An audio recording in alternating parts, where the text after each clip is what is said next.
Hello students, आपका chapter number 16 electronics, जिसमें आपका पहला आपका जो फर्स्ट पार्ट था इसमें कि बेसिक था वो आपका हो चुका है।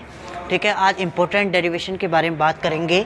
ठीक है, तो देखिए इसमें समझिए, आपको मैंने बताया कि दो प्रकार के ऊर्जा बैंड थे, तीसरा उसमें दोनों का गैप को भी ऊर्जा बैंड माना गया। एक तो था आपका संयोजी बैंड, क्या था संयोजी बैंड यानी ऊर्जा स्तर, और एक था आपका चालन बैंड, क्या था चालन बैंड, और इन दोनों के बीच का अंतर था आपका वर्जित ऊर्जा अंतराल, वर्जित ऊर्जा अंतराल। इसकी ऊर्जा को दर्शाते हैं ईसी से, इसकी ऊर्जा को दर्शाते हैं ईवी से, और दोनों के बीच का जो गैप है उसे दर्शाते हैं डेल ईजी से। ठीक है, ये होता है आपका ईसी माइनस ईवी। क्लियर है ये बात, ईसी माइनस ईवी। ठीक है, इसके बाद इन तीनों चालन पे यानी ऊर्जा स्तर या बैंड के आधार पर, यानी ठोसों में ऊर्जा बैंड के आधार पर पदार्थों को तीन भागों में बांटा गया। एक तो था आपका चालक पदार्थ, कौन सा है चालक, दूसरा है आपका कुचालक, और तीसरा है आपका अर्धचालक, क्या है अर्धचालक। ठीक है, जो विद्युत धारा का चालन आसानी से करते हैं वो पदार्थ चालक पदार्थ कहलाते हैं, अर्थात जिनमें डेल ईजी लगभग 0 के इक्वल होता है, 0 इलेक्ट्रॉन वोल्ट। ऊर्जा है तो किस में मापेंगे, इलेक्ट्रॉन वोल्ट में, और इनके लिए del Eg is greater than 3 electron volt, यानी बहुत ज़्यादा होता है। इसमें लगभग 0 के इलेक्ट्रॉन वोल्ट के लगभग बराबर होता है, जिससे संयोजी बैंड के इलेक्ट्रॉन चालन बैंड में आसानी से चले जाते हैं, और जब आवेश वाहक आसानी से गति करते हैं तो आसानी से विद्युत धारा का चालन होता है, अर्थात ऐसे पदार्थ कौन से पदार्थ कहलाएंगे, चालक पदार्थ कहलाते हैं। सेकंड है आपका कुचालक पदार्थ। कुचालक पदार्थ क्या होते हैं उनके बारे में बात करें कि जब संयोजी बैंड और चालन बैंड के बीच का गैप क्या हो, ज़्यादा हो, अर्थात 3 इलेक्ट्रॉन वोल्ट से ज़्यादा होता है, तो उस कंडीशन में कोई भी संयोजी बैंड का इलेक्ट्रॉन चालन बैंड में नहीं जा पाता, तो जब आवेश वाहकों की गति नहीं होती तो उसमें विद्युत धारा का चालन भी नहीं होता है। ठीक है, और अर्धचालक वो पदार्थ होते हैं, मैन हिस्ट्री इसके बारे में पढ़ेंगे, ध्यान रखना, वे पदार्थ जो के 0 केल्विन को ध्यान रखना डियर स्टूडेंट, परम शून्य ताप कहते हैं या परम ताप कहते हैं, परम शून्य ताप या परम ताप कहते हैं। 0 केल्विन डिग्री सेल्सियस नहीं है। इसके बाद 27 डिग्री सेंटीग्रेड बोले या 300 केल्विन, इसे कहते हैं कमरे के ताप, रूम टेम्परेचर, कमरे के ताप। तो अर्धचालक वे पदार्थ होते हैं जो सामान्यतः परम ताप पर 0 केल्विन तक किसकी भांति व्यवहार करते हैं, कुचालक की भांति व्यवहार करते हैं, लेकिन जब उनके टेम्परेचर में वृद्धि की जाती है, अर्थात कमरे के ताप की बात की जाती है, तो वो क्या करते हैं कि विद्युत धारा का चालन करने लगते हैं। ऐसे पदार्थ अर्धचालक पदार्थ कहलाते हैं, अर्थात जिनके लिए डेल ईजी की वैल्यू 0 इलेक्ट्रॉन वोल्ट से तो ज़्यादा होती है और 3 इलेक्ट्रॉन वोल्ट से क्या होती है, कम होती है, यानी इन दोनों के बीच का गैप क्या होती है, इन दोनों के बीच में होती है। क्लियर है। इसके बाद मैंने अर्धचालक आपको 2 प्रकार के बताए। कितने प्रकार के बताए, 2 प्रकार के बताए। अर्धचालक 2 प्रकार के होते हैं। एक तो होता है आपका नेज अर्धचालक, क्या होता है नेज अर्धचालक, यानी शुद्ध अर्धचालक, शुद्ध होता है, और दूसरा होता है आपका अपद्रवी बोले या अशुद्ध अर्धचालक बोले।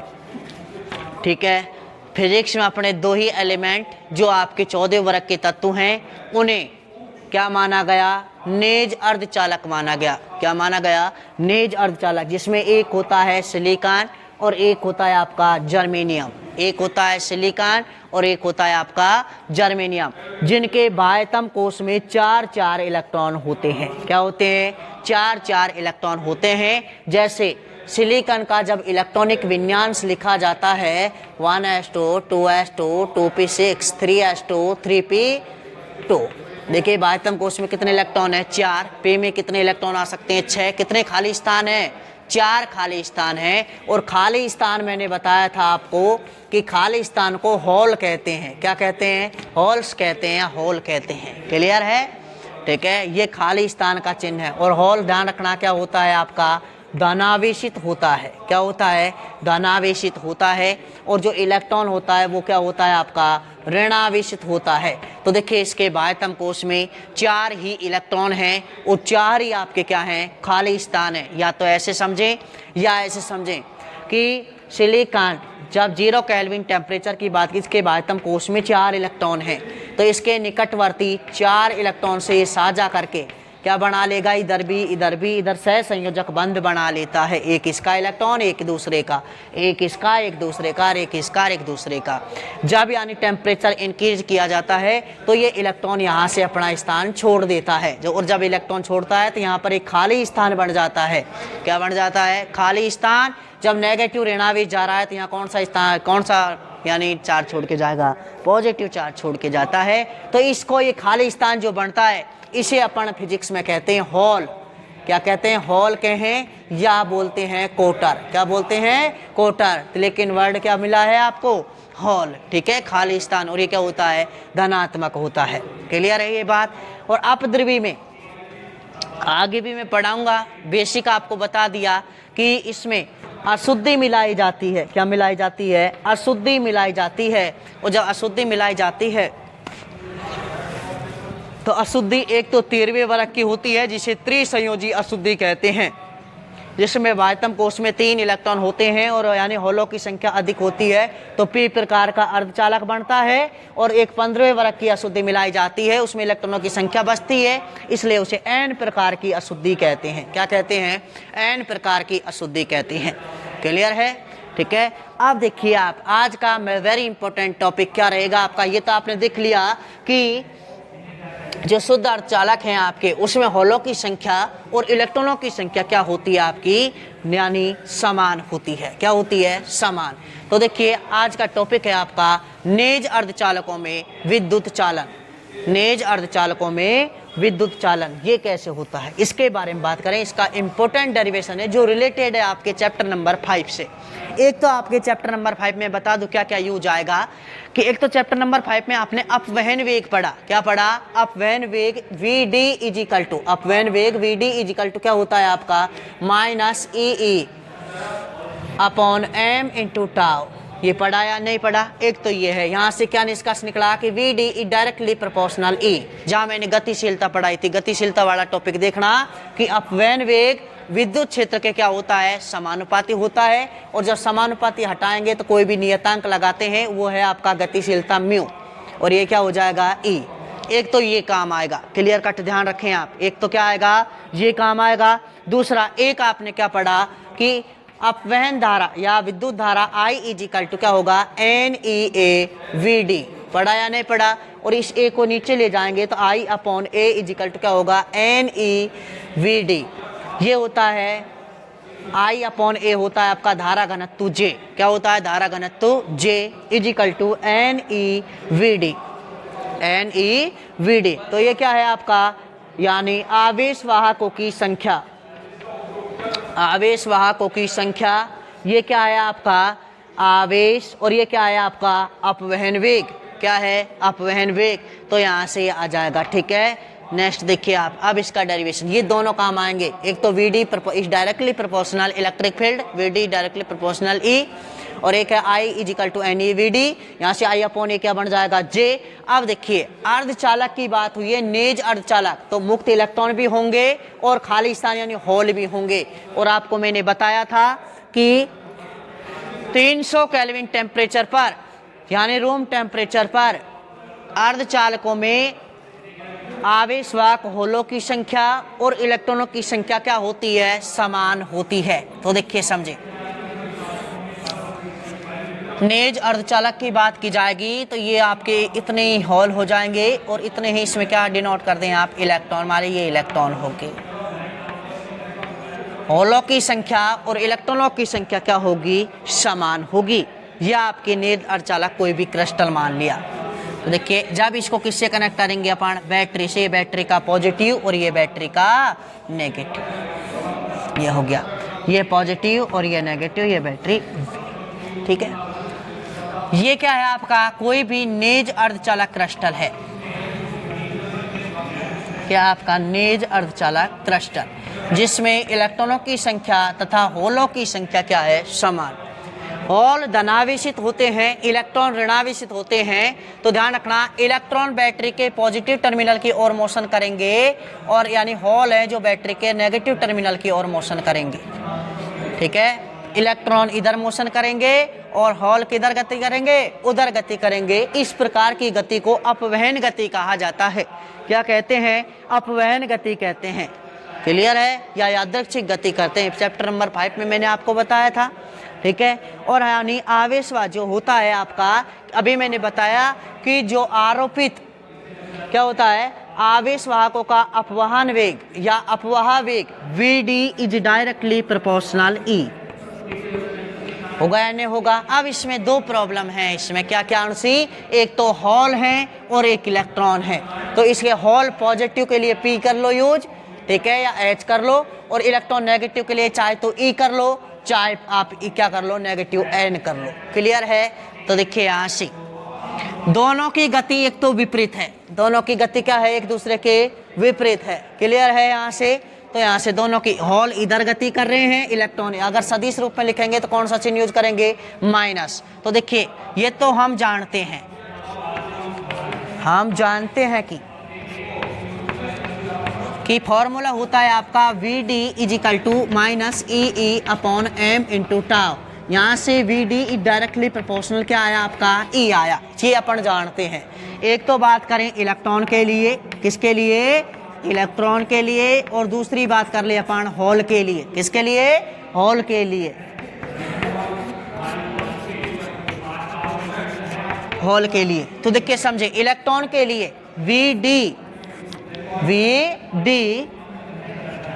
ठीक है, Vd यानी अपव्यय में D के लिए Dn अपव्यय, इलेक्ट्रॉन के लिए क्या लगा दिया यहाँ N, क्या लगा दिया N is directly proportional E, और Vn इज इक्वल टू क्या होगा, म्यू एन E, हो गया नहीं होगा। और इसके लिए होल के लिए Vp is directly proportional E, hole के लिए यहाँ Vp इज इक्वल टू क्या हो जाएगा, म्यू P, और ये क्या हो जाएगा E। अगर मान लीजिए सदिश रूप में लिखते हैं, सदिश रूप में, तो बताइए सदिश रूप में क्या हो जाएगा आपका, यहाँ से होलों की और इलेक्ट्रॉन की गति आपस में क्या है, विपरीत। तो एक को नेगेटिव ले लो, एक को क्या ले लो, पॉजिटिव। तो V वेक्टर फॉर्म में लिखिए, V इलेक्ट्रॉन के लिए Vn vector is equal to हो जाएगा माइनस म्यू एन E, होगा या नहीं होगा। और इसी प्रकार Vp vector is equal to, इसको नेगेटिव लिया है तो इसको क्या ले लो, पॉजिटिव ले लीजिए आप। क्या हो जाएगा यहाँ से, एक को नेगेटिव, एक को क्या ले लिया आपने, पॉजिटिव। तो यहाँ से ये हो जाएगा म्यू P, और ये हो जाएगा आपका E वेक्टर, होगा या नहीं होगा।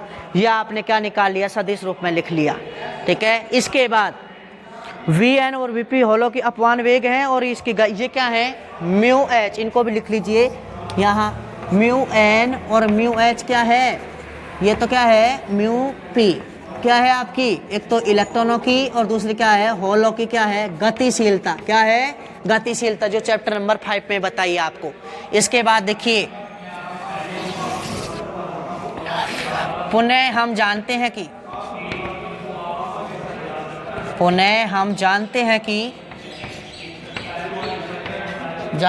कि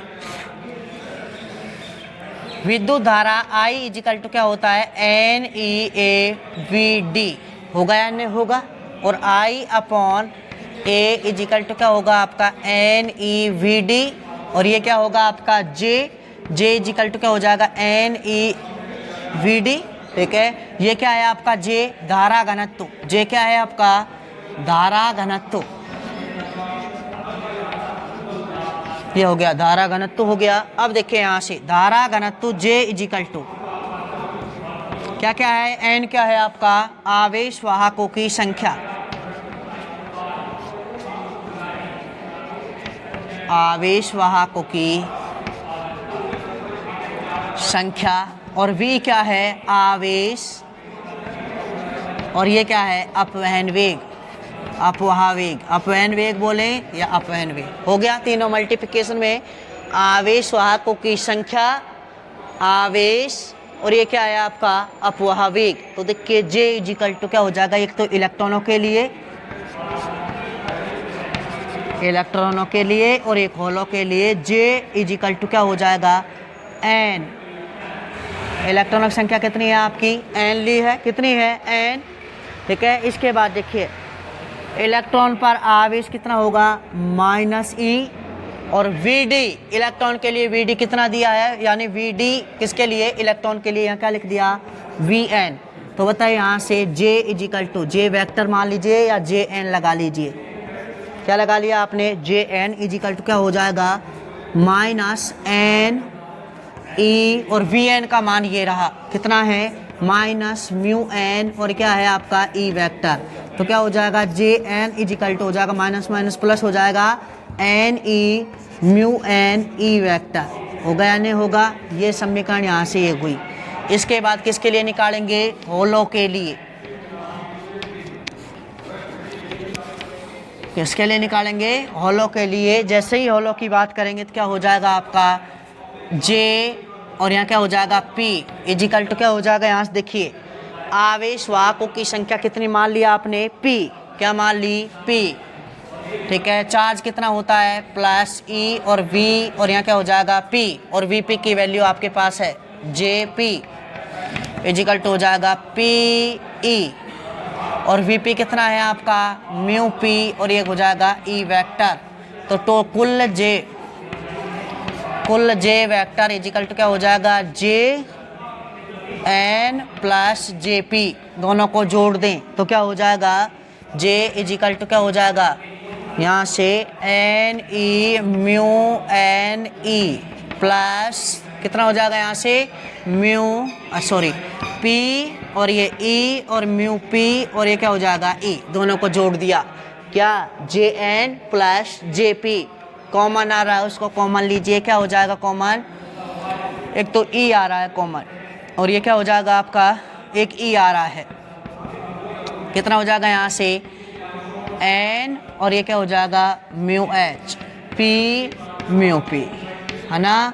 और ये होता है आपका J बराबर होता है सिग्मा E, J बराबर क्या होता है सिग्मा E। तो यहाँ सिग्मा E रख देंगे, सिग्मा E इजिकल टू कितना हो जाएगा यहाँ E bracket N μH + P μP, E से E क्या होगा कैंसिल, सिग्मा की वैल्यू आ गई आपकी, कितने आई E N μH + P μP, है या नहीं। यहाँ से ये तो सिग्मा की वैल्यू, यानी सिग्मा क्या होती है आपकी चालकता, क्या होती है चालकता। और अगर प्रतिरोधकता निकालना है तो हम जानते हैं सिग्मा इजिकल टू 1/ρ, तो यहाँ से ρ इजिकल टू क्या हो जाएगा 1/E, और यहाँ से क्या हो जाएगा N μH + P μP, ये हो जाएगा आपका, ये किसका मान हो गया आपका प्रतिरोधकता का मान हो जाएगा, ठीक है। और उसके लिए नेज अर्धचालक को लेके N बराबर क्या है आपका P, तो N बराबर P करके Ni लिख सकते हैं, आगे यहाँ जगह नहीं है तो देखिए N equal to P equal to क्या लिख सकता है Ni। नेज अर्धचालकों में दोनों बराबर होते हैं, तो यहाँ से कितना हो जाएगा आपका सिग्मा इजिकल टू कितना हो जाएगा ENi, यहाँ क्या हो जाएगा μN + μP। नेज अर्धचालकों में होलों की संख्या और इलेक्ट्रॉनों की संख्या क्या होती है समान होती है, ठीक है। तो ये था आपका नेज अर्धचालकों में क्या है आपका विद्युत धारा का चालन, नेज अर्धचालकों में विद्युत धारा का चालन। तो देखिए नेज अर्धचालकों में जितने होल होंगे उतने क्या होंगे इलेक्ट्रॉन्स होंगे। जी हम जानते हैं कि Vd इजिकल टू -EE/m × τ, यानी 5वें चैप्टर में पढ़ा है। यहाँ से Vd समानुपाती E इलेक्ट्रॉन के लिए क्या लग दिया Vn, इलेक्ट्रॉन के लिए N नेगेटिव कर लिया और होल के लिए पॉजिटिव P कर लिया, ठीक है। तो एक इलेक्ट्रॉन के लिए एक होल के लिए सदिश रूप में दोनों की दिशा विपरीत है, तो दोनों के लिए एक के लिए माइनस चिन्ह लगा लिया, एक के लिए प्लस चिन्ह लगा लिया। पुनः हम जानते हैं I is equal to NaVd, I/A क्या हो जाएगा J, और फिर यानी n क्या है, आवेश वाहकों की संख्या, आवेश E, और Vd क्या है, अपवाह वेग। इलेक्ट्रॉन के लिए निकाल लिया, प्रोटॉन के उसके लिए होल के लिए निकाल लिया, दोनों को जोड़ दिया। J बराबर सिग्मा E, तो सिग्मा E यहाँ E से E क्या होगा, कैंसिल हो जाएगा, और सिग्मा इजिकल टू 1/ρ होता ही है, ρ इजिकल टू इसका विपरीत कर दिया। और हम जानते हैं नेज अर्धचालकों में होलों की संख्या और इलेक्ट्रॉन की संख्या, आवेश वाहकों की संख्या क्या होती है, समान। तो n equal to P equal to Ni, तो यहाँ Ni कर दिया। अगर आगे आपको रो की वैल्यू भी निकालनी है तो रो क्या हो जाएगा, 1/E Ni, यहाँ क्या हो जाएगा म्यू H, और यहाँ क्या हो जाएगा म्यू P। ये आप कर सकते हैं आगे, ठीक है। यह आपका हो गया आवेश, यानी नेज अर्धचालक हैं, शुद्ध अर्धचालक हैं, उनमें आवेश वाहक क्या है, आपका आवेश वाहकों की गति होगी, यानी विद्युत धारा का क्या होगा, चालन होगा, ठीक है। इसके बाद अपन कवर करेंगे नेक्स्ट वीडियो में। इस वीडियो में इतना ही सफिशिएंट है। Thank you so much.